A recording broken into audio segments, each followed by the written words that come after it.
Scared to Death is explicit in every way. Please take care while listening. Whether thou art a ghost that hath come from the earth, or a phantom of night that hath no hollow, or one that lieth dead in the desert, or a ghost unburied, or a demon, or a ghoul, whatever thou be, until thou art removed, thou shalt find here no water to drink. Thou shalt not stretch forth thy hand to our own. Into our house enter thou not. Through our fence break through thou not. We are protected, though we may be frightened. Our life you may not steal, though we may be scared to death. Welcome to Scared to Death, Creeps, Peepers, Roberts, and Annabelles. I'm Dan. Hello, Dan. Hello, Lindsay. Hi. Recording in advance, per usual. Just wanted to say real quick up top that our thoughts are with the people recovering from the devastating wildfires in Maui. Oh my gosh. And definitely thinking of the, the many people who have lost loved ones in that tragedy. Yeah, sending so much aloha to all the people there. Dan and I, as many people who have ever traveled to Hawaii, any of its islands, we had a magical honeymoon there. Mm-hmm. And then we had a really, really, really special family trip to, we've never been to Maui, but to Kauai. And it was just like a really pivotal holiday with our family. And it just such a beautiful, magical place. And these fires feel especially devastating to a community of people. Just, I don't know. It just has really been upsetting to watch. Absolutely. In positive news, thank you again for the ratings and reviews lately, especially new Creeps and Peepers. We've had been lucky to have a lot of new listeners, and again, just hope you stick around. And if you like the show, leave a rating, leave a review, give us some 5 stars, and help us find new people. Yeah, don't know where you came from, but glad you did. And then also, hope you were able to see my new stand-up special, Trying to Get Better, which is now out on YouTube on the Bad Magic YouTube channel. Watch it this week, like, share, talk about it. Please like me. Please. Please. And then I know you were going to mention charity, because I don't think we did that this month yet. I also just want to acknowledge your guns. Can we all discuss how Dan is just jacked right now? I don't know why I'm looking different. Can we just get one little what is that? Where did that come from? Oh, yeah. Just bringing a little light and humor to the show.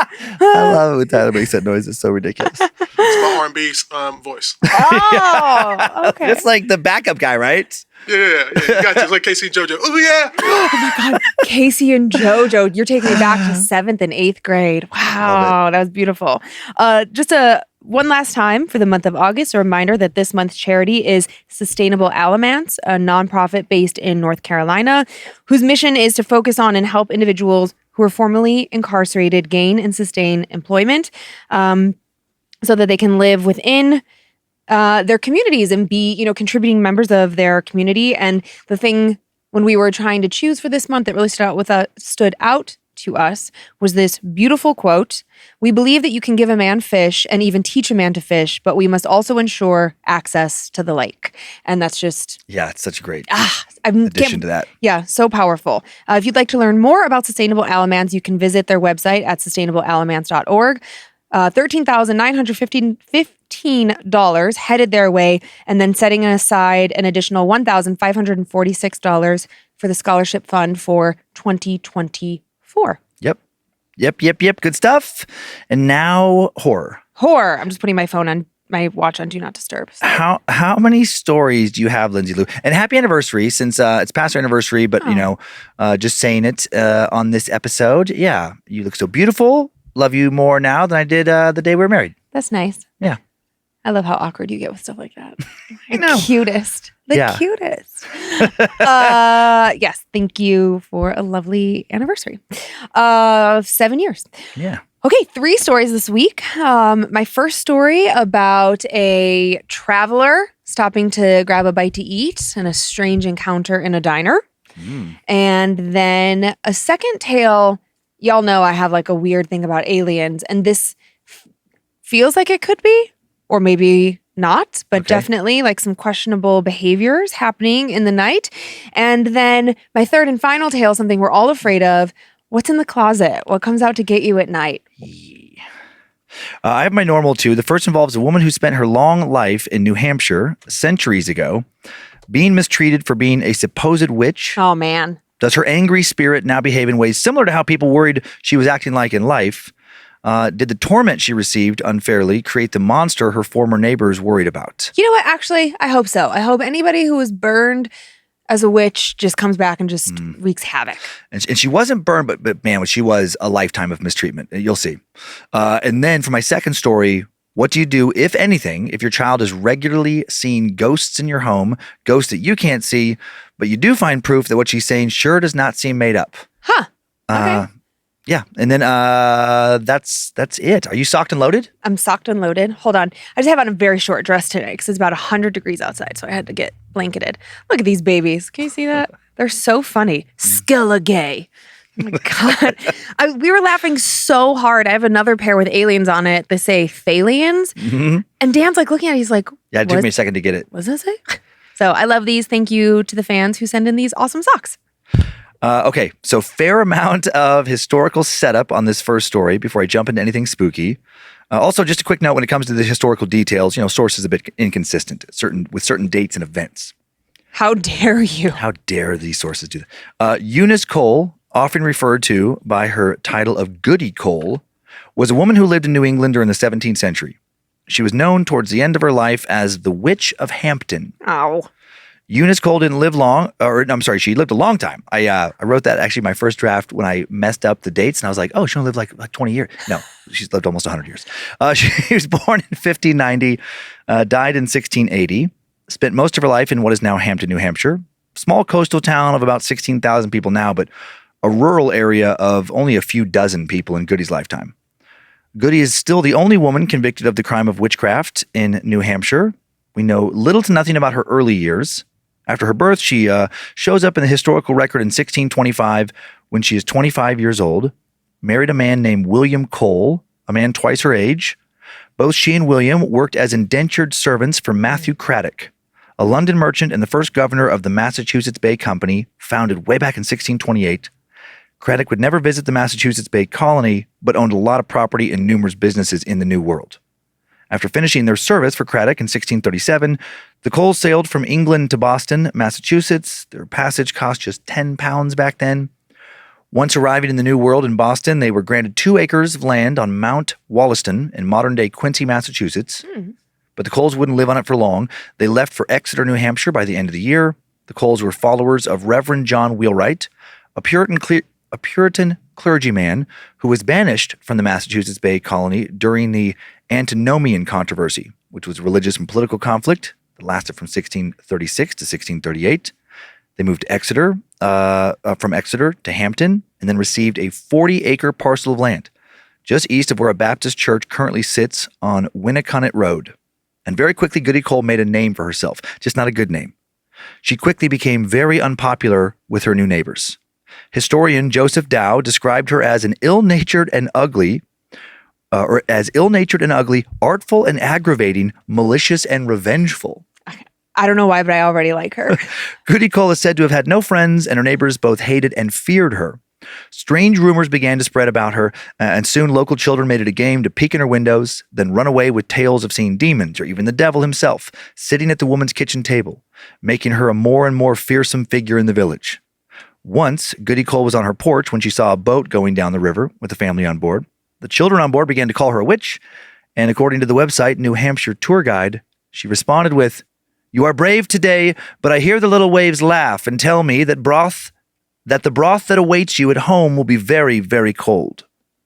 The boat was caught in a storm downstream and then sunk. Oh, no. Neither the boat nor its passengers were ever seen again, and Goody Cole was, of course, suspected of somehow causing that tragedy, if she even ever said that, causing it through some supposed mastery of the dark arts. I like it.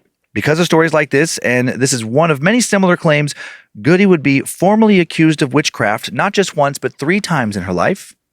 She was first accused of witchcraft in 1656. She was summoned to a trial in Boston, charged with bringing sickness to her enemies, killing their animals, and knowing secrets about people with the devil's assistance. A farmer who lost 2 calves testified against her, as well as 2 housewives who claimed to have heard strange noises whenever they said Goody Cole's name. And Goody was found guilty of familiarity with the devil. She was ordered to be whipped and sentenced to an indefinite prison term. After taking her lashings, she was imprisoned until 1662, so 6 years. She was then able to secure her release only by arguing that her aging husband William needed her help at home. While she was in prison, William, worried that she would never be released and that he would then be forced to vacate their shared property, petitioned to have the property deed changed into his name. But then he died the same year his wife was freed. After his death, the court now invalidated Eunice's claim on her own land and ordered the town to seize her property. She was provided a shack, food, and heat by the townspeople, but not for long.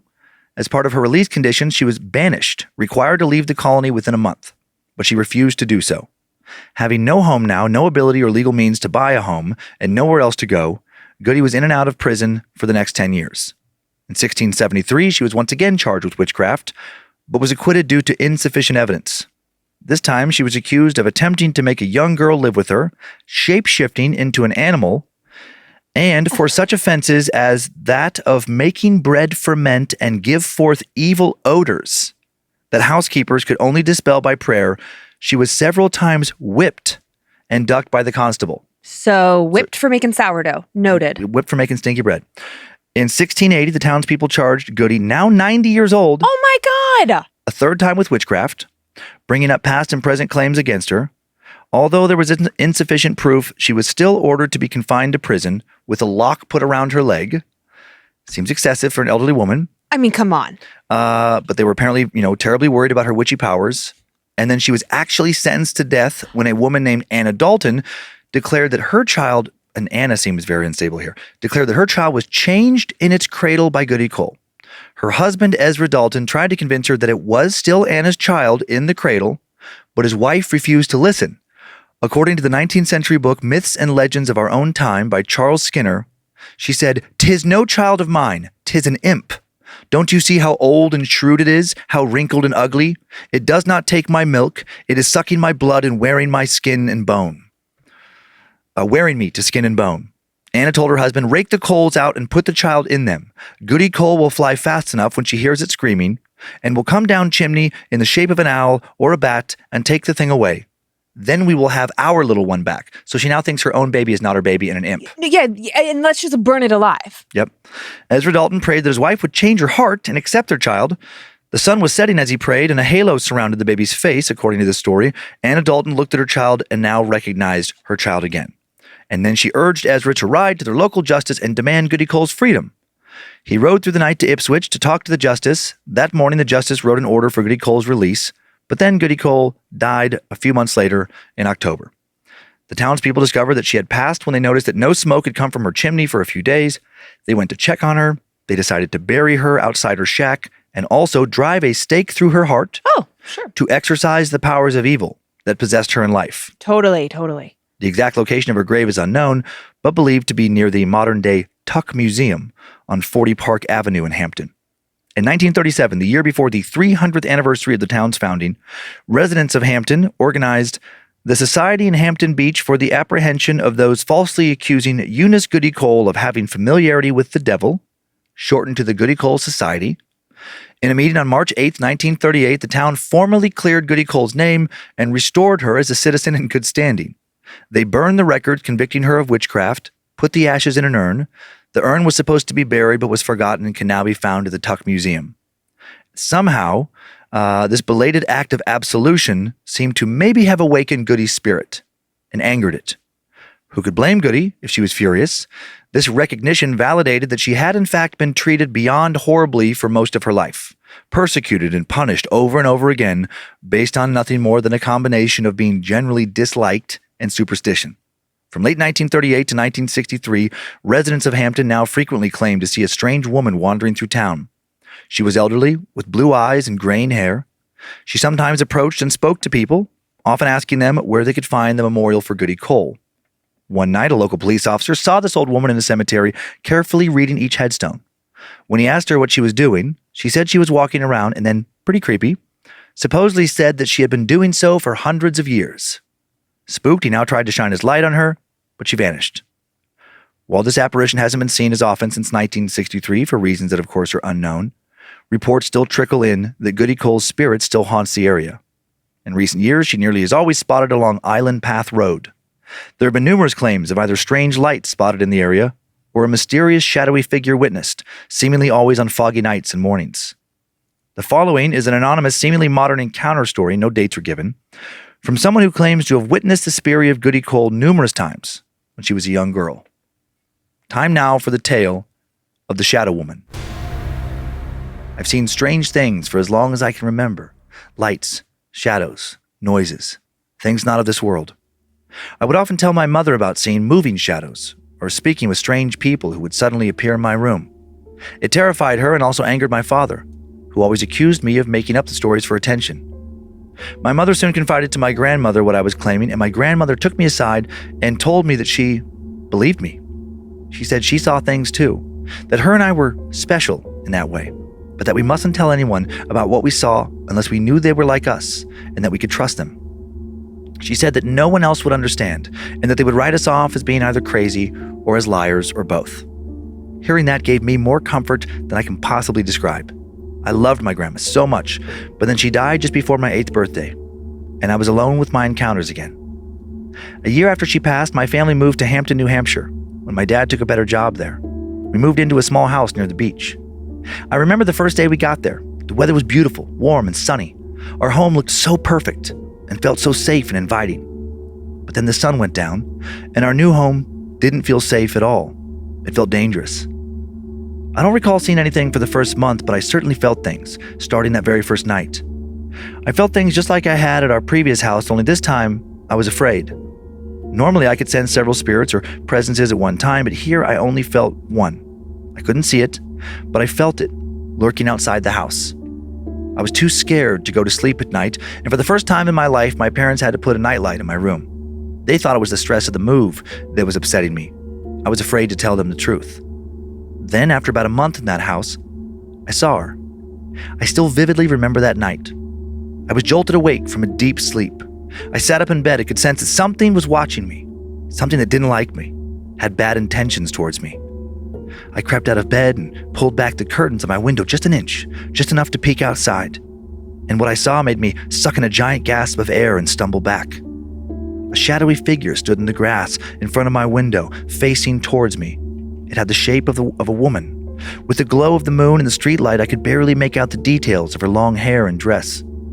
After the initial shock, I remember my grandmother's advice to avoid looking at whatever was scaring me and to pray for it to go away.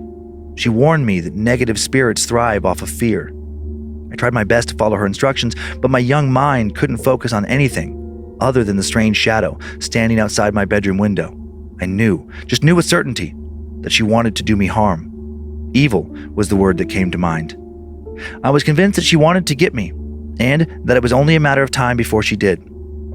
I woke up in the middle of the night every night for roughly the next week, and every time I looked out my window, I saw a dark figure standing there. I started to call her the Shadow Woman. I fell into a pattern of exhaustion by day and extreme alertness and paranoia at night. It didn't take long for my mother to notice that something was wrong. One day I was sitting at the table trying to do my homework, fighting to keep my eyes open when my body tried to force me into sleep. My mother was in the middle of cooking dinner and paused to talk to me. "What's going on, sweetie?" she asked. "You look exhausted. Are you not sleeping well? Don't tell me you've been staying up all night reading again. We've talked about how important it is for you to get enough rest." "No, Mama," I answered. "I haven't been reading all night. I just can't sleep." She placed a comforting hand on my shoulder. "Why not?" she asked. "Is the nightlight in your room not helping? You know, there's no reason to be afraid at night. Your father and I are always right here in the house with you." That brought me zero comfort. I knew they couldn't keep me safe from the Shadow Woman lurking outside my room at night if she chose to make her way in. Quietly, worried about how my mother would respond, but too exhausted to make up some cover story, I confessed the truth. "I see a woman outside my window at night. She scares me." I wanted nothing more than for my mother to believe me, to tell me that everything would be all right, that she would make the bad woman go away, but I knew the chances of that were little to none. My mother took a deep, calming breath. By now she was used to my talk of shadows and spirits, but this was the first time that I'd ever been truly deeply frightened by them. "We've talked about this," she said firmly. "I'm sorry that your grandmother filled your head with that nonsense, but none of it is real." She must have seen the disappointment in my eyes. "You know what I think? I think you have vivid dreams. I read about it in one of the books that your doctor recommended. Our minds can trick us into believing the strangest things. If you're feeling frightened, when you wake up, just remember, it's only a dream." She gave me a gentle pat on the back and went back to cooking dinner. But it wasn't a dream. For somewhere around the next month, night after night, I would finally fall asleep after an hour or so of anxious tossing and turning, wake up a few hours later, check the window, and see the shadow woman watching me. It was terrible. And worse still, every night it seemed like she was a little closer than the night before, moving inch by inch before she would finally make her way, inevitably, inside the house. And then one night, that's exactly what she did. I'll always remember that it was a Friday night. I was exhausted from a long week of school and homework, but I was excited to spend the next 2 days riding my bike and going to the beach. It was supposed to be one of our last warm weekends before the start of fall, and I planned to enjoy every minute. For the first night in a long, long time, maybe I just wore myself out with so much constant worrying. I fell asleep easily, envisioning myself riding my bike with the wind blowing through my hair, feeling the warm sand under my feet and the sun. I woke up on my back. My eyes flew open. I could sense a heavy presence in my room. I noticed that my room was dark, my nightlight was out, and my door was open. As my body became more awake, I felt fingers wrapping around my ankle, which was sticking out from underneath the covers. I couldn't scream. I couldn't move anything but my eyes. I looked down and I saw her. I processed what I saw in pieces. The shadow woman was in my room. The shadow woman was standing in front of my bed. The shadow woman was touching me, grabbing me. And also, she wasn't just a shadow any longer. I could see many more details than before. She looked old, had silver hair so bright it almost glowed. Her eyes were blue and alive and not looking at me with any kindness. Well, my body was paralyzed except for my eyes, but my mind was anything but frozen. It was filled with frantic, racing, terrifying thoughts. I was certain that the woman was going to do something to hurt me, and there was nothing I could do to stop her. But how would she hurt me? Would she climb upon me and place her hand over my mouth, smothering me until I died from suffocation? Would she pull my body down, grab my paralyzed head in both hands, sharply twist, and snap my neck? Or would it be something even worse and more gory than those possibilities, something drawn out and exceptionally painful? And when I was dead, what would become of my soul? I'd never been so terrified my entire life. As if my fear gave her strength, her grip on my ankle tightened. With one swift movement, she jerked my body closer down towards the edge of the bed. I felt her other hand grab onto my other leg. My mind fought my body, trying to overpower the control she had over me so I could do something, anything, to try and escape. "Help!" I finally cried. But of course the sound could only be heard in my mind. The words still wouldn't come out, but I kept trying. "Help! Help me!" Nothing but silence to the outside world. The shadow woman leaned over me, bringing her face just a few inches from mine. Her eyes gleamed with sinister delight. I tried calling out for my mother. "Help! Mama! Mama!" But still, no actual sound left my mouth. As the seconds passed, I knew my mother wouldn't be coming to save me. How could she be, if she couldn't hear me? The shadow woman was going to take me, and no one would ever know what really happened. The shadow woman leaned in even closer, and now I noticed that instead of making me feel chilled like I'd experienced previously when she was looking at me from the yard, she emitted a burning heat so hot that it felt like it was going to sear my skin. Somehow, I was finally able to find my real voice, and this time I screamed, "Mama, help!" as loudly as I could. A moment later, I heard pounding footsteps racing down the hall. The shadow woman turned her head as my mother came barreling through the door, then stopped short as she saw the woman's figure standing over my bed. My mother was frozen for a moment, just like I was. And not from fear alone, from some kind of dark powers. The shadow woman was hurting her too.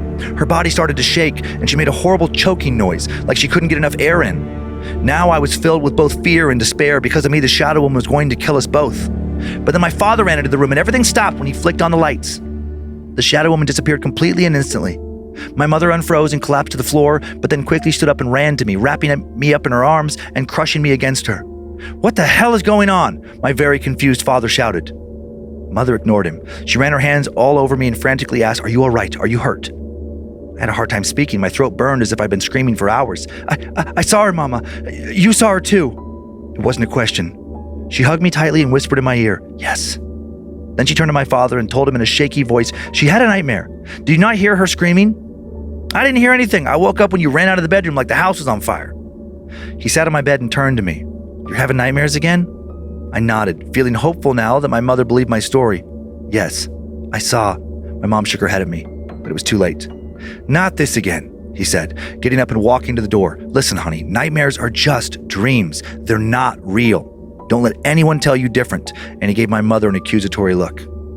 My father soon went back to bed, but my mother stayed with me the whole night. When I woke up the following morning, it was the first time I'd rested since we'd moved in. The next day, after my father left for work, my mother told me that she woke up in the middle of the night on her back just like I was. She couldn't move, but she heard me calling for help. She said she could hear my screaming in her mind, and that at first she couldn't do anything to help me. Then she heard me screaming out loud and was suddenly able to move. When she came to my room, she saw the woman standing over me. She told me she had never felt so afraid or helpless in her entire life. That evening, I wasn't supposed to listen, but I overheard her talking to my father. I heard her say that she didn't care whether he believed her or not. If we didn't move out as soon as possible, she was going somewhere else and she was taking me with her. Father was beyond frustrated and angry, but he loved us both, and a week later, we moved into a rental home in a different part of the city. And I never saw the shadow woman again. I never sensed her presence near the house either, but I did have a feeling she was still out there, somewhere. Years later, at a bonfire party in high school, I heard the story of Goody Cole. One of my friends pointed out that I had lived near her old property, and that's when it all made sense. Goody, who was accused of being a witch time and time again, hated and harmed by the townsfolk, disrespected in death, was looking for revenge. I just so happened to be one of her unfortunate victims. Eventually, I graduated high school and moved away. Although I still visited my parents, I never stayed for long. I didn't want to risk the ghost of Goody Cole ever finding me again. Yeek. That's good. Yeah, I like that mashup of legend, a lot of details, and then like a kind of a shorter, more succinct, like modern encounter story. Yeah. Yes. Here's a cool picture of Eunice, Goody Cole, from a series called The Witches of New England. How do you get from Eunice to Goody? I don't know how that nickname Especially came for about. someone who's so naughty. You can order this on Etsy from Dark Soulless Art, $24. Not a paid plug. I just really like it, and I like the series a lot too. There's a lot of cool little details in these illustrations. And then this next one, just a witchy photo from an article about Goody, posted at WOKQ.com. Mm-hmm. Again, just looks cool. Mm-hmm. Mm-hmm. This next picture, this is Eunice Huthart from American Gladiators. I found this pic just trying to find pictures of a woman named Eunice. Now, which American Gladiator was she? It's early. She was Blaze. She's Blaze? Uh-huh. She was a contestant from the UK who won the show. I got to look her up later because I feel like that's not what I remember Blaze looking like. Then she was invited to be a gladiator. She's from Liverpool. She went on to become a stunt double for actresses like Mila Jovovich, Angelina Jolie, and Uma Thurman. I can see that. So very successful Eunice. All right. Way to go, Eunice. Then I tried to find a Goody. And this next picture is Jenna Ortega playing Goody Adams from the Addams Family. Oh, yeah. Yeah. And that's Goody is Wednesday Addams' ancestor from the 1600s. Okay. Yep. In the season 1 of Wednesday. It is fun to watch young actors or actresses just, go beyond like the Disney show. Totally. Yeah. No, Jenna Ortega, I mean, the kids love her, but yeah, she's I'm like, oh yeah. Like I think I first saw her in You, and I'm like, she's great. Oh, that was the first time you saw her. I worked with her like a million years ago on Little Rascals. That's cool. Oh, that's cool. I forgot about that. When she was just like a tiny little nugget. Man. And I remember then people were like, this kid's going places. That's crazy. Yeah. She couldn't have been more than, somewhere between 6 and 9. Wow. Yeah. So good for her. She's really, she's killing it. Crushing it. Okay. Do you think that Goody was always naughty? Like, was she just like a cranky, cantankerous human? Or did she become angry because she was an indentured servant? I mean, who knows? Chicken or the egg? I know. That thing. I will say, just from doing a bunch of research in the past, especially on TimeSuck, of like witch stories and stories of witch burnings and stuff, and like Salem witch trials. Yeah. It was very common. The property thing was a super common and conniving thing that these people would do. And, the history is what it is. Largely dudes, always dudes. Always dudes trying to regulate the ladies. It was that. And I know that like widows were just, they just fucking weird. They weirded people out for who knows why. Like if they didn't take a new husband, which she didn't, that was just like taboo. And it's like, what is she doing out there by herself? People's paranoid brains quickly went to like witchcraft stuff.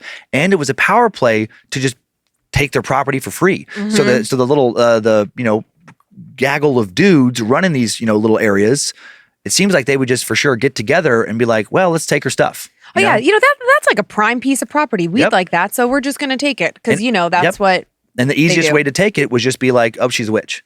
And then you can make up stories and get people worked up. And then you just got to take their stuff. I hate to say it, I feel like you could probably start doing that now. You could probably accuse me of being a witch and take all my stuff. Maybe not right now, but like we could be trending in that direction. If we lived in Florida. Okay. Also, I think that Anna, that mom, like just thinking about what that was probably all about. She was probably suffering from postpartum.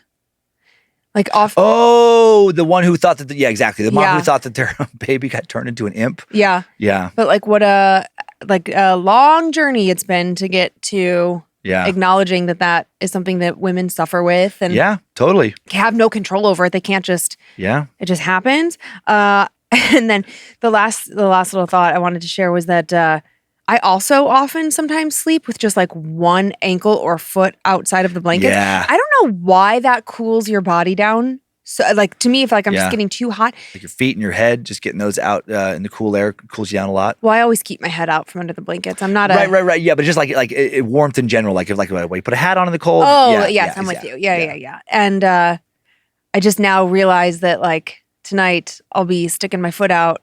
I'm gonna be a little anxious. Every time I do it, I always think like, you know what? Never mind. You got me so good this morning. Oh my God, did I ever? as That far was as great. Being freaked out. I rarely remember dreams and even more rarely remember nightmares. But I had like over the weekend a quick little nightmare where it was a very fast little series of images. I just remember being in our house, being spooked. It was very shadowy and weird. Like something was going on. I don't remember in the dream. Like my memory just starts with like something had happened. Don't know what, but I'm freaked out and I'm trying to find you.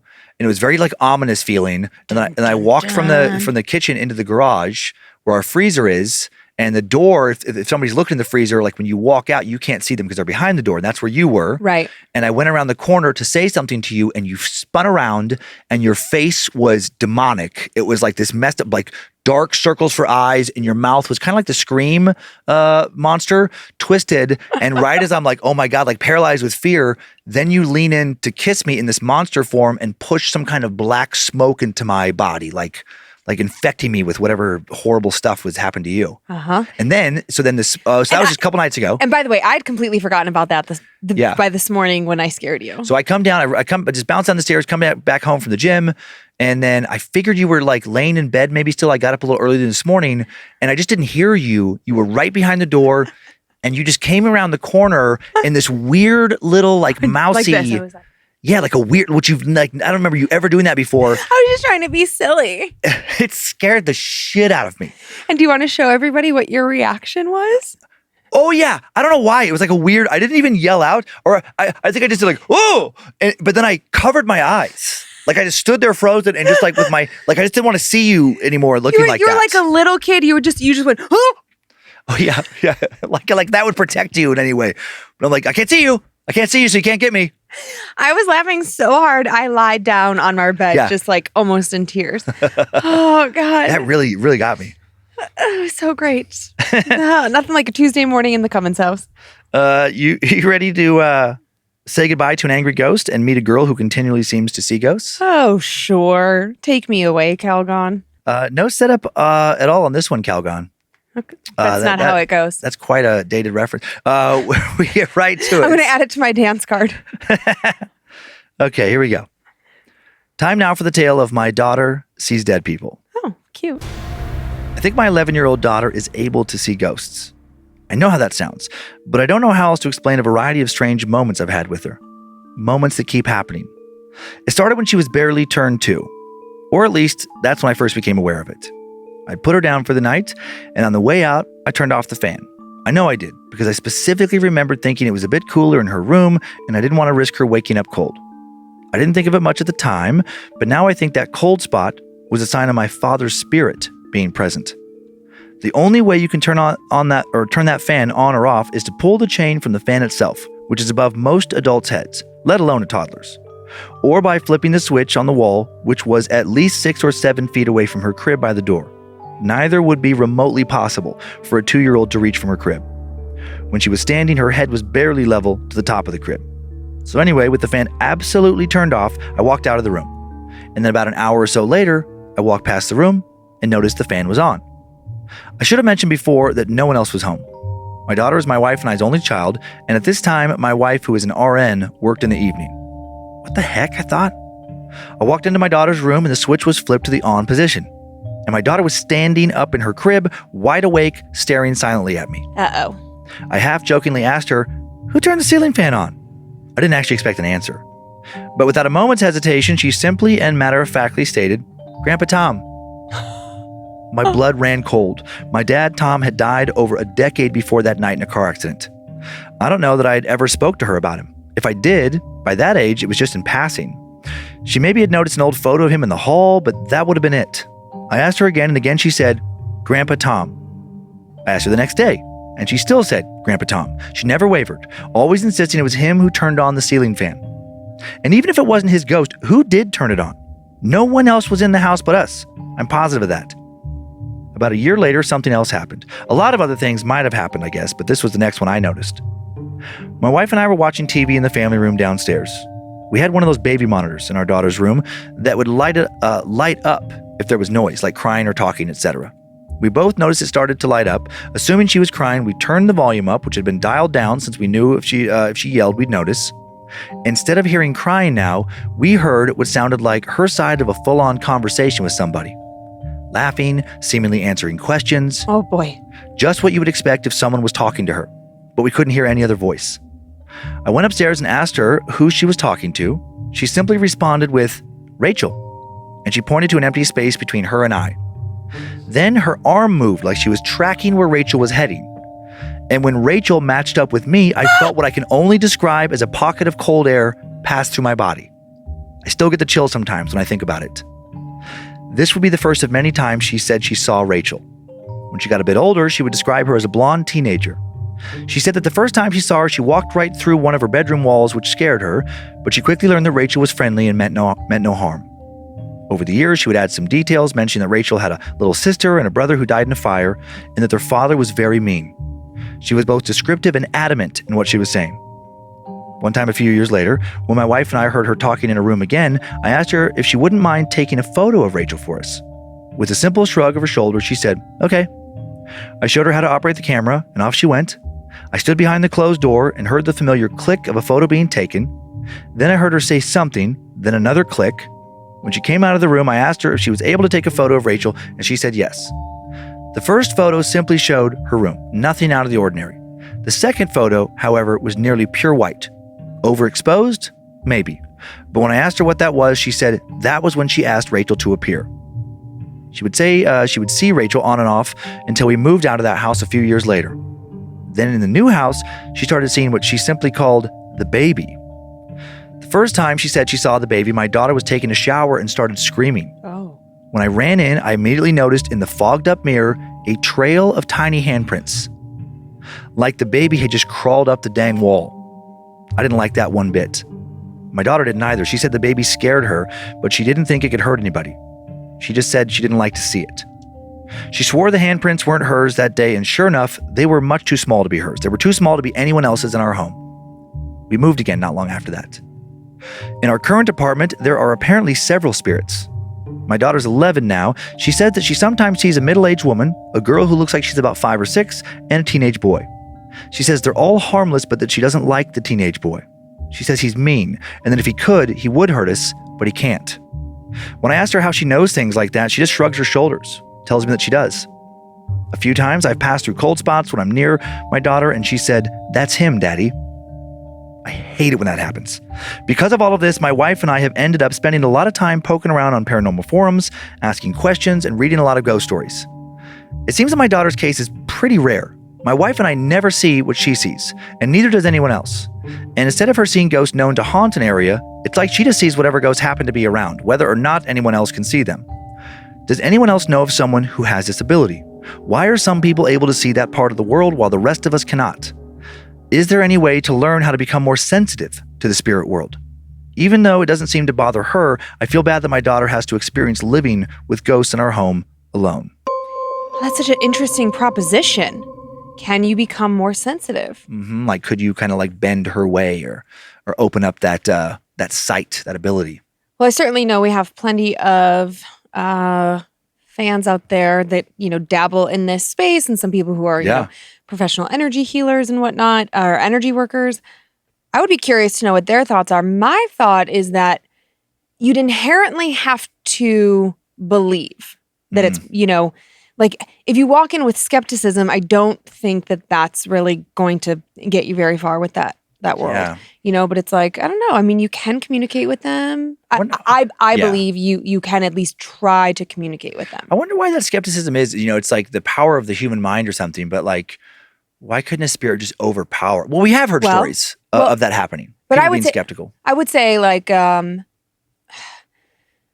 getting in your own way. So Yeah. it's like, oh, why can't you, just quit smoking? Just like make the choice. And it's like, well, like, I mean, addiction is real, but just as a, kind of an example is just like, well, just choose to have it or not to have it. Well, just choose to believe it or not to believe it. It's like I just don't think it's that straightforward because it's hardwired in you what you believe. Like think about like if you were raised in a specific religious faith. Yeah. You can't just like wake up one day and suddenly be like, forget all that. I don't believe it anymore. You can start to make progress and like, I don't think I believe that anymore and make your way to maybe exiting that faith. Or vice versa. Yeah. Right. Yes, absolutely. Yeah. You can find your way to Into it. Yeah, into it, all the way to being baptized or what have you, right? So I don't think that you just like wake up one day and are like, you know what? I never believed in the paranormal before, but now I do. Okay, ghost, talk to me. I don't know. Yeah. I feel like they're just sensitive to that. Like they would feel that. Right. Which is such a it's also strange. But you're right, they do sometimes just show up. Like you don't ask for it. More rare, yeah. Yeah. Yeah, a variety of things. No pics are attached to the story. I tried so hard to find a good picture of a bunch of creepy little handprints crawling up a mirror, like in the condensation, the fog. Couldn't do that. But then somehow did eventually find this GIF of somebody's dog that looks like it's practicing making faces in the mirror, like trying to make like weird faces. Oh, I've seen this. Oh, you have? Yeah. This dog cracks me up. It's not. It doesn't look like it's just like it looks like it knows that that's itself, and it's like, oh, that's weird. When I move my lips like this, it does this. Gigi was staring at herself in the mirror this morning. It was so funny. I walked into our bedroom to get dressed, and she's just sitting there, on the big mirror. And I was like, Gigi, what are you doing? Are you looking at yourself? And she looked at me, and then she looked at herself. And she looked at me. And look at herself. Who's that good-looking dog? Who's that cutie pie? I love that story was from the dad's perspective as well. Oh, yeah. I didn't even think of that. Yeah. Because you generally, I think what we find is that it's the mom like sharing a story and having to convince the dad or male in the home to believe. So and I liked that there was like he didn't see anything ever. Neither did his wife, but like there was physical evidence of something strange happening, like the fan being turned on who was there to turn it on. Yeah, little handprints in the mirror that were too small to be his daughter's hands. A cold spot moving through him, that sensation as she's pointing towards him, as opposed to just like her just saying things. Yeah. I was thinking about overexposed photo. Sorry. Oh no, that's okay. I was thinking about two things. One, the Grandpa Tom piece. Yeah. I loved that, and also I just thought like our son is such an avid non-believer in any of this. I would just love it someday if he has a child and they're having a full-on conversation, just like what's going on there, and it's just like Papa Ward. Like I would love it because also Papa Ward loves a good prank. Mm-hmm, true. Like he loved a good joke. Yeah, so, he did. I think that'd be really funny. And then also what I thought was interesting and unique to this story was the daughter just in that second photo that was possibly overexposed. She's like, well, that's when I asked Rachel to appear. There's not a lot of instances of that I can think of where a person is asking a spirit to appear like in that way. Yeah. Like show up so I can take a photo so I can show my dad who you are or whatever. Right. That is unique. Yeah. Because it wasn't we weren't doing an exorcism. We weren't trying to like get it to show itself. We weren't playing with a Ouija board. She was like, hey, Rach, can you stand still and pose for the photo? Like is what it felt like. Yeah, she had a real casual relationship with some of these ghosts. It seemed like not scared, could communicate with them it seems like kind of when she wanted to. Yeah. Or yeah. Dad, it's the boy. He's right there. What? No thanks. Who's hanging out with you over there today? I got a red Layla and a black Layla. Okay. I was just telling Tyler before the show, I really like this color of red. That shade of red? Shade of red, yeah. Yeah, exactly. Shade of red. It's like, reminds me of Play-Doh, but it's like, it's nice where it's kind of matte, but also very vibrant. Mm-hmm. Like it. Okay. Mm-hmm. Well, thanks for sharing that thought. Yeah. Like, we really love your thoughts on the color red. Groundbreaking. Revolutionary, really. Okay. This tale was told to me by my sheriff's office training officer. He told me that after he finished his time in the Navy in California in the mid-1970s, he decided to drive cross-country to get back to his hometown, which is where I met him in the 80s. He had been driving for a while and was starting to get hungry, pulled over into a diner's parking lot. Wasn't anything special, just like a million other diners spread throughout the country. He got out of his car. A waitress was standing outside smoking a cigarette. They chatted for a few minutes, and then she said she would be inside in a minute to make his order. She just wanted to finish her smoke. Ironically, she said she was just getting some fresh air. He went inside, grabbed a menu, and sat at the counter. It was a small place, just 8 stools at the counter and no tables. As he was looking at the menu, another waitress came out from the back and asked what he'd like to drink. He ordered coffee, and she went to the back. The first waitress came in and asked what he'd like to drink, and he said that the other lady went to get it. The waitress stared at him for a long minute and then asked if he was fucking with her. No. What did she mean?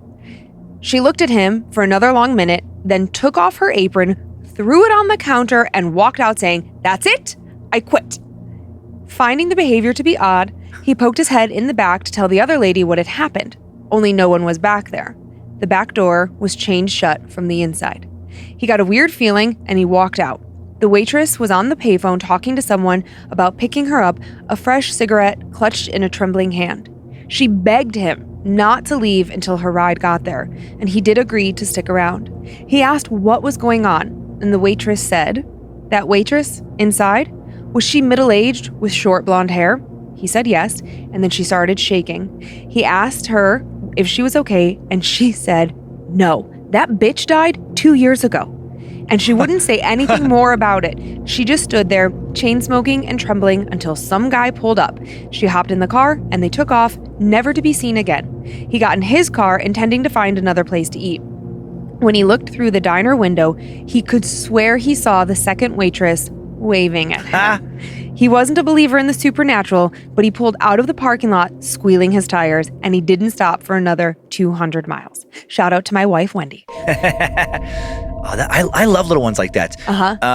The dining setting is cool. I never thought of that angle of like that. I love that, where you have like a waitress come to your table and then like another one come and do the same thing and like, oh, no, we're good. Because I mean, that does happen, all the time where people's like stations get, crisscrossed or whatever. They're like in the middle of about to change something, number of reasons. And then, but to have that other person be like, wait, what? Who? No, like I'm the only waitress here. Man, that would be a great paranormal experience because that's like intense. It is a little scary, but the spirit didn't do anything overtly scary. She just wanted to get him some coffee, man. Just trying to be helpful, actually, and it would just be such clear proof of that. I just saw a dead person. Fair enough. Yeah. And the confirmation of the waitress working there, who like this clearly was not the first time that something had happened. Right. Because you're not stomping out, quitting on the first supposed encounter, I don't think. I love a diner in horror movies too, where I love diners in general, but like in horror movies, I just picture like it's night, it's raining hard, people like coming into that little like like you open the doors and there's a little vestibule, and then you go into the main room. I can picture like the 50s diner setup with like the red stools in front of the counter, and probably then the turquoise booths on the outside, silver chrome. Yeah, lots of chrome. Little jukebox in the corner. Yep, like all of that stuff, and it's just and then. I don't know why that's a good setting in like horror movies, but it's just like as opposed to a restaurant. I don't know if a diner conveys a greater sense of just like strangers or people passing through the area or something, as opposed to a restaurant maybe being more local. I don't know what it is. It's just I wonder if it's like a different emotion. Well, diners in general have a vibe of like the past, you're not really seeing like a new 50s diner type thing being built. And if you are, it's just, like a retro look. Yeah. Right. So it's an older building and who knows how long it was there before that. Yeah. And like in this situation, I'm thinking of essentially like a truck stop diner, like, like along a road or whatever. But then also I think, so I can hear your angle on like people passing through, but then the other side for me is like a diner kind of evokes like a homey, cozy feeling to me because it's like you're going in for like a big hearty meal. You're getting that open-faced turkey dinner type sandwich. Yeah, there's also a lot of positive stuff too. Right. And it feels like kind of cozy. And so that juxtaposition of like, oh, like warm, cozy, comfort food, the sweet waitress who's worked there forever, who's somebody's mom, smashed against this idea of it being fucking scary. I think it gives us that like, it's not supposed to be like this, and it makes us uncomfortable. I like if I'm picturing a scene in my head where somebody has seen a ghost and they're meeting a friend to talk to them about having seen a ghost. Yeah. Like an old kind of little bit beat up diner is tonally so much more correct for my brain for whatever reason. Like they just grab a coffee. Maybe one of them has some eggs or something. Slice of pie. Yep. As opposed to like, we're going to sit down and have a nice meal together. Yeah. And share that information. I don't see somebody going to like Ruth Chris's steakhouse and being like, "Ooh, I'm really scared to be in here." Yeah, it'd be so weird in a movie if like, you're meeting up with a buddy to tell them about this ghost that's freaking you out. And you're at like the Ponderosa buffet. Right.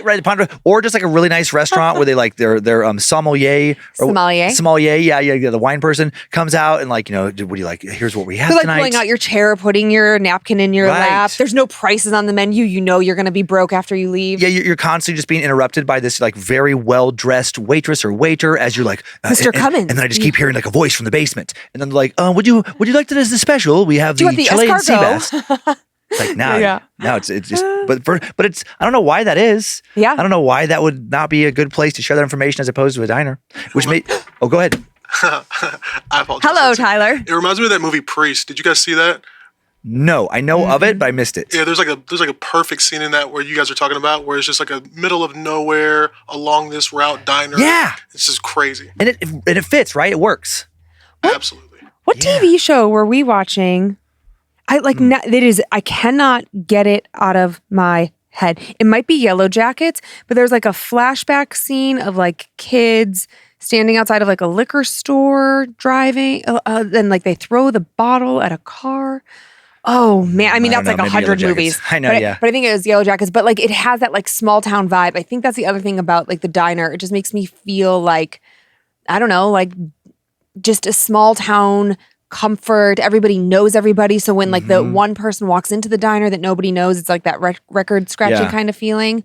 And I think in horror movies too, a lot of people are like, they're being tormented and they're already down on their luck. And they just want a cheap meal. Yep, in a diner, like that blue light special and stuff. The perfect diner. I think it has been used in a bunch of movies. I want a diner meal right now. I want Ray's. Wasn't Ray's that one on Olympic? Oh, and it's man. like, if you're in SoCal. Oh man, in the LA area, it's so like good, on like Olympic, a family owned. Yep, just west of the 405, and it's like, I think it's cash only. Yeah, it's cash only, cheap prices. Looks like it's been the exact same setup for 50 years at least, if not more. I think it is turquoise and red now that I'm thinking about that one. Yeah, actually more like 80 years. Like looks like it's like in the 40s or something it was put together. And it's just great, simple diner food and the best ambiance. And then there is just like good old 50s diner. Yes. That we also love. All right, let's get back on track. Okay. All right. It would help if I looked at the right story. Dear Sir and Lady Spoop, I am no stranger to the paranormal. I have encountered spirits, possible cryptids, and definite UFOs. Some with others to witness, and some not. Whoa. 1 second, sorry. Yeah. All of them I love to tell theatrically to try to get people to ponder the possibilities. But what happened last summer in 2022 is something I have a hard time telling others. Whether that is due to people doubting my sanity or my own fear of what actually happened is yet to be determined. I have decided this is the perfect story to share with you and my fellow listeners, so buckle up because this may take a minute and will hopefully scare your fuzzy socks off. It was late May, early June of last year. My cousin and aunt were planning a trip to Tennessee. They'd asked me if I would dog sit my cousin's dog Max while they were gone. She told me I could stay at her house, eat her food, and drink her beer as long as I fed Max and gave him his meds twice a day. As a 24-year-old living in a 3-bedroom condo with her 2 brothers and grandma, currently sleeping on the pull-out couch in the living room, this sounded pretty cool. Even if it meant rooming with a stinky old beagle for 4 days. On the 3rd day, I came back from work and decided to pick up a pizza from the only place still open. I came back, stuffed my face, threw Max a bite of a breadstick, and decided it was time to sleep. I stripped down to my t-shirt and underwear, called Max up to the bed, set my vape pen next to my earrings on the nightstand, and laid down to sleep. I want to preface this next part by saying I do not dream often, and when I do, things are strange. Things like I'm late to my college class, but my class is inside of a mire, and I'm trying to juggle 5 textbooks while handling a patty melt while running to my class. Stupid. As well as the fact that before this, I'd never been to my cousin's house. So when I tell you that I wish I could say this was a dream, I really wish I could. At some point in the middle of the night, I woke up and I walked out of my cousin's room. I did not feel like I was in my physical body, so floated out of the room might be a better description. I left her bedroom, could see the other bedroom and bathroom down the hall, and turned out of the hallway. Directly from her hallway is the front door and mudroom, complete with Grand Rapids-style archways. Ducking through the archway was a 9-foot-tall being, and another was ducking through the front door, hand still on the knob. The easiest way I can describe this being is to say that they looked like the Greys. Very tall, very thin, long arms and legs, long round heads, and dark, dark gray. When I saw them, they froze and looked at me. "Hey, what are you guys doing here?" I asked, like they were longtime friends that I wasn't expecting to drop by. And then everything goes black, and the next thing I remember, I'm back in my cousin's bed with these two beings now standing next to it. I look around, and everything is exactly how I had left it the night before. I was struggling to get up, but I couldn't because one of the two tall gray beings is holding a large pitcher and pouring cold liquid onto me. I struggle against the invisible force holding me down for a moment longer before everything goes back black again. At some point later, in my half-asleep daze, I'm cold and I'm lying in a wet spot. I'm unable to wake up fully, but attempt to pull the covered sheet over me, curl up in a ball for warmth, and drift back to sleep. Later, I woke up a bit more, but only enough to get up and grab a few towels, lie them down, and then crawl back on top of the wet spot.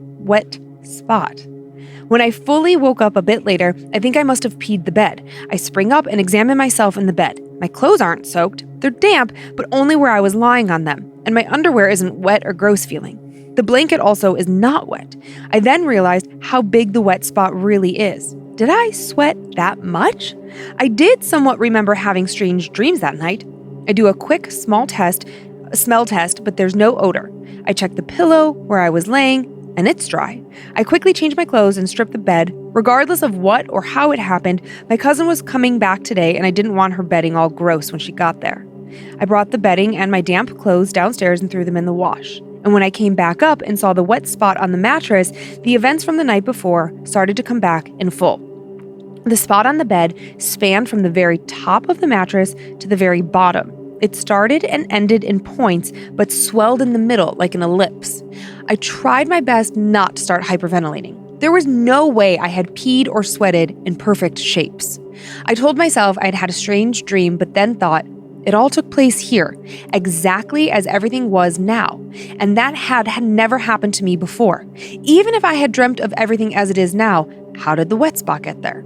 I may never know exactly what happened that night, but I have to believe, based on the physical evidence, that something did in fact happen that night.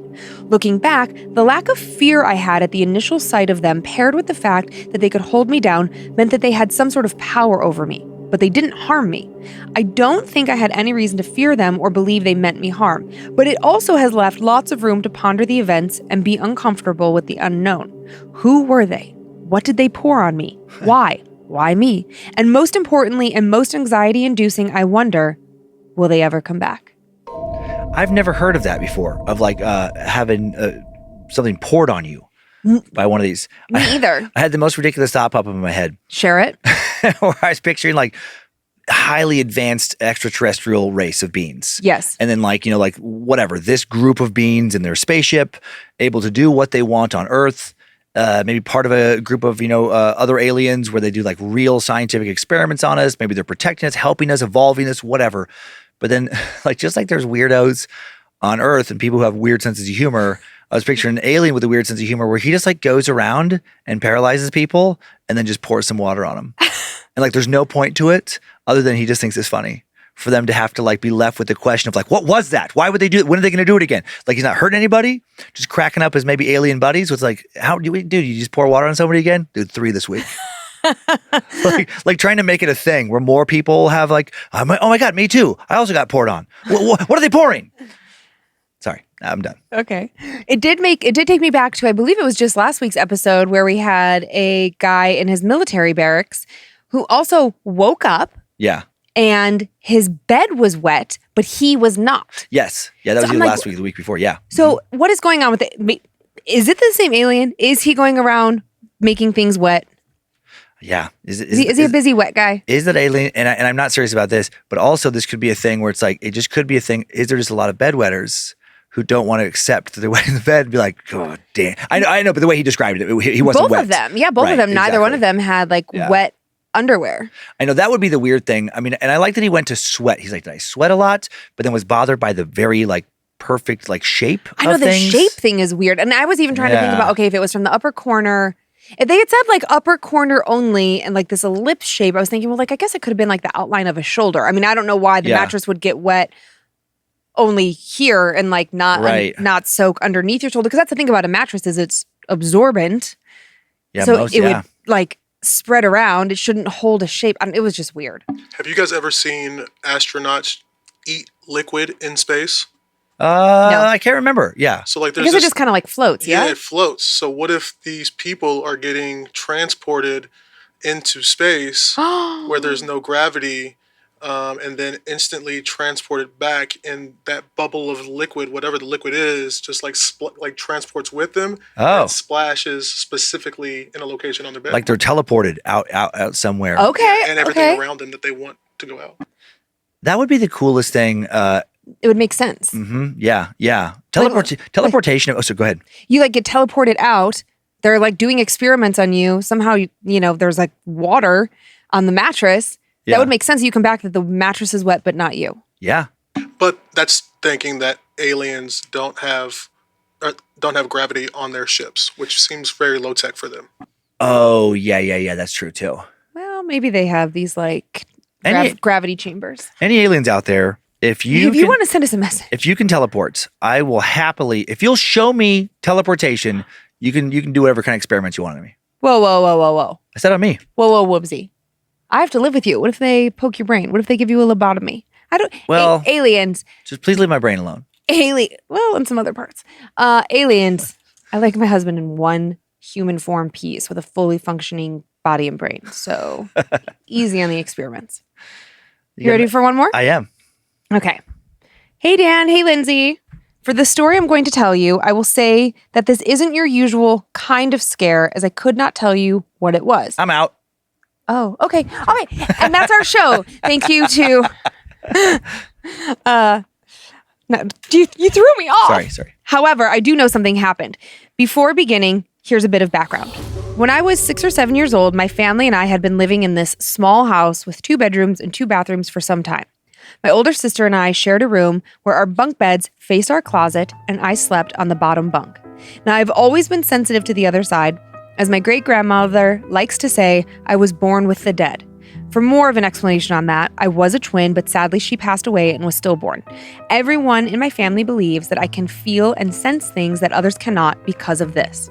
I had always felt something off in mine and my sister's room, but I could never tell what it was. The closet scared me the most, and I would constantly ask my dad to come scare the monsters out of the closet. It was another usual night. I had asked my dad to come scare the monsters away, and then he said goodnight, and I went to bed. However, that night when going to sleep, I had the most vivid dream about a tall woman with long black hair pulled into a bun coming out of my closet. She had long arms that were so long I thought she would be able to reach out and grab me. She was smiling at me as if to tell me she was going to take me. I was so scared I wanted to scream, to move, to do anything, but I couldn't. I could only lie there and watch as she slowly stalked towards me. I could feel the tears prickling in my eyes. Just as she was about to take the last few steps to become right next to me, I woke up. I sat up in bed and looked around. My closet door was wide open, and this freaked me out because I knew my dad had closed it. Just as I was about to scream for my dad, I saw a woman in white standing next to my bed. She was beautiful. I had no longer felt scared looking at her. She had a warm smile as she came over and hugged me. Even though I had never seen this woman before, I felt as though I had known her my whole life. "Be not afraid, I am here, child," the woman in white said in a soft voice. In her embrace, I felt safe and protected as I drifted off to sleep. The next morning, I woke up in my bed under my covers. Was it all a dream? I wondered. To this day, I still don't know. My father loves to tell me that a guardian angel came to my aid that night. For why, we are not sure. Now and then, I think back to the tall woman who was slowly creeping into my bed and wonder if the woman in white had protected me that night from whomever that woman was. Sometimes, I wonder, what would have happened if the woman had grabbed me that night? And to this day, I sleep every night, making sure my closet is closed with something heavy up against it so that I know for sure nothing can come out of it. Your forever creeper, Nicole. Thanks, Nicole.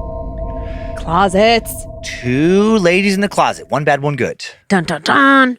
The first lady, the dark lady with the like dark bun, I think, like long hair, like pulled back low bun. Yeah. Oh yeah, low bun, and then the long arms. There's, I don't know why, like disproportionate, like or like humanoid things with odd proportions. Yeah. So much scarier to me than humanoid things with regular proportions. Like if I have a choice between seeing 2 dark ladies, like shadowy ladies coming out of my closet, and one of them has like human proportions, but the other one has anything odd, like super long neck, super long arms, super long leg, any of that, no thank you. Like the terrifyingness is like exponentially increased. But what if it's like just go-go gadget arms? Like if it's go-go gadget arms and the ghost looks exactly like Inspector Gadget, you're okay? then I just assume I've had a stroke or something. Right? Wait, what were you and Kyler just talking about with go-go gadget? It's a meme. It's his favorite meme. Oh my God. I wish I remember how it is. Him and I were dying laughing. No, don't spoil it. Let me see if I can set it up. Okay. It's like, I think it's, somebody, it's like, what do you do? Somebody has a gun to your head and they ask you if you have any last words. What are your last words? And the meme is, go gadget bulletproof head. I don't know if I just butchered it, but it's so funny to us. Just like someone is going to like, man, they got a gun right to your head. They're like, you're fucking dead. What are your last words? Go gadget bulletproof head. Kyler's theory was that obviously, we know nothing would happen, but that it would throw the person off so much they'd be like, what? It would give you a chance. Maybe knock the gun away. To get away. So it is so funny if you find yourself with a gun to your head, please try go gadget bulletproof head. Go gadget bulletproof head. And report back. I like that it's just bulletproof head. Not even your whole body. Just you got a bulletproof head. It's so funny to me. You and Kyler have the most ridiculous conversations. It is like walking around with 2 teenage boys, not one. Sweet. Okay, and that's it. Those are my 3 stories. Go gadget bulletproof stories. Do you want to thank some Annabelles? I do. I would like to thank the following Annabelles for the continued support on Patreon. And I don't know if it's you guys out there spreading the word about the show, who is ever doing it. Good job. Corey March, Jacqueline Johnson, Deanna Weigarber? Oh man. Frogs love Lindsay. I don't care. I hate them. Brandy Campmeyer, Robin Daughtry, Jimena, Fernando Ramirez, Christopher Sturtz, and Dylan Coons. Thank you. I'll thank the following Annabelles: Stephanie Wozniak, Lorraine Laux, Trinity Rife, Brittany Dirks, Nick Cummins, maybe relative. Are we related? Crystal at Raving Crochet, Tiffany Castleberry, Katharina Tingland. Katharina, Katharina. Katarina. But with an H. Katharina. No, Katarina. Oh, okay, maybe Katarina. You can let us know. Tingland. Phyllis Love and Iron Zealot. How's that go? Iron Zealot. We recently got Okay. I don't know what I was going to say. Somebody like DJ Honey. Oh no, you recently had like a counterpart to DJ Honey. Oh yes, it was like DJ Honey's like guest or or producer or something. I couldn't remember because I was thinking that Iron Zealot would be like a good addition to round out the threesome there. Iron Zealot's way too intense for DJ Honey. I know, but it's like they're constantly like fighting. Like sometimes Iron Zealot is the DJ next door. Ooh, like does the hard rock station next to the adult and contemporary. They're in a battle for ratings in Charlotte. Yes. And yeah, Iron Zealot. He's like the metalcore DJ. Yeah, exactly. He's the metalcore guy. What's up, honey? Oh, get out of here, Iron Zealots. I got a show to do. I was just thinking. Gotta get back to the buzz. Sometimes Iron Zealot has to cover for DJ Honey, and he just wrecks everything that DJ Honey does. Ooh, Iron Zealot on the buzz would be bad. Yeah. All right, rockers, are you ready for some Richard Marx? Are you ready for Richard Marx? Oh boy. I will be right here. I knew you were going to go to that. Okay, spoopy shout outs. To Nala Kiona, aka Bug Bug, from Mama and Daddy, happy birthday. We're so proud of you. We love you to the moon and back. To Maddie from Nathan, you're absolutely perfect. To Anna, aka Monkey, from Simon, aka Stinky.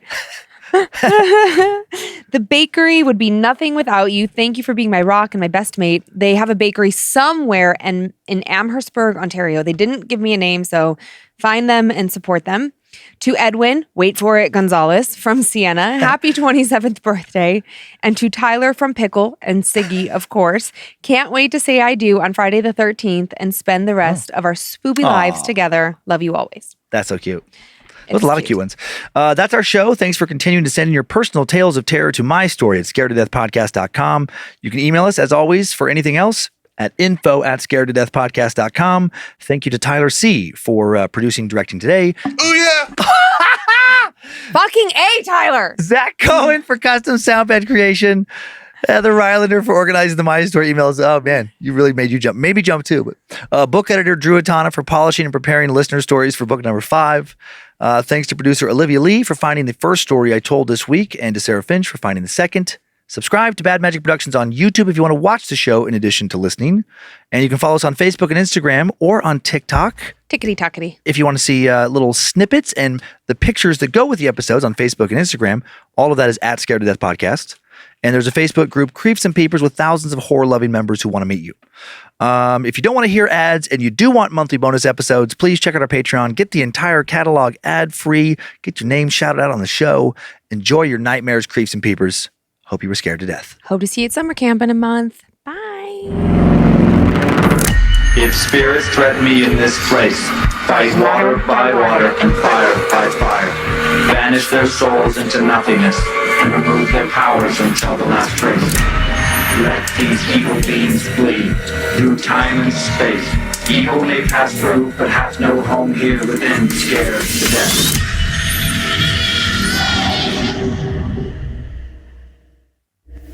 Bad Magic Productions. Thank you to Tyler C. for producing and directing today. Oh, yeah. Fucking A, Tyler.